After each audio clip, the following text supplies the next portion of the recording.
If President Trump visited the Supreme Court out of respect for the late Ruth Bader Ginsburg, he received little of it in return.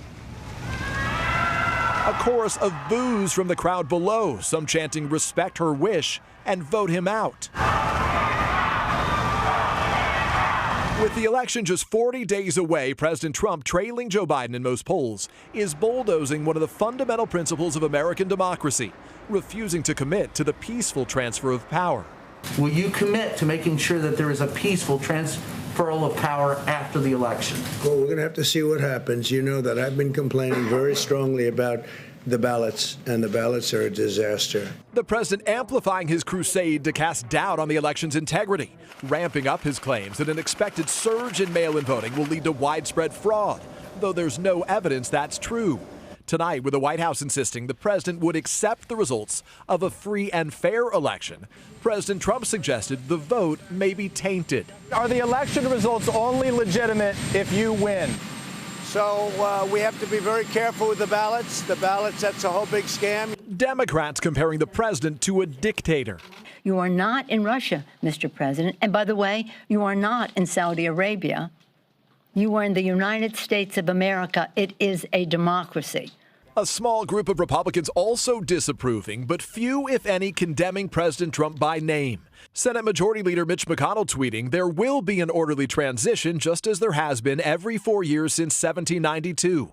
Mitt Romney calling any suggestion otherwise both unthinkable and unacceptable.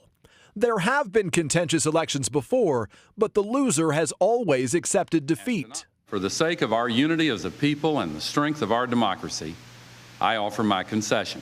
President Trump's now pushing to confirm a 9th Supreme Court justice before the election, anticipating the court, with a new solidly conservative majority, could be asked to weigh in if the results are contested.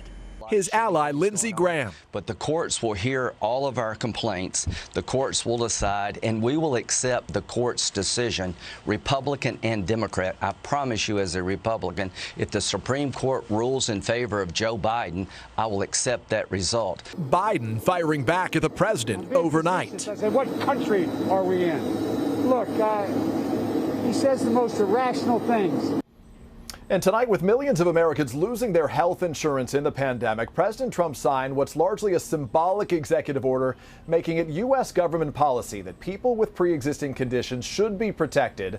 But right now, the Trump administration is in court trying to strike down Obamacare, which already guarantees that protection by law. Hey, NBC News fans, thanks for checking out our YouTube channel. Subscribe by clicking on that button down here, and click on any of the videos over here to watch the latest interviews, show highlights, and digital exclusives.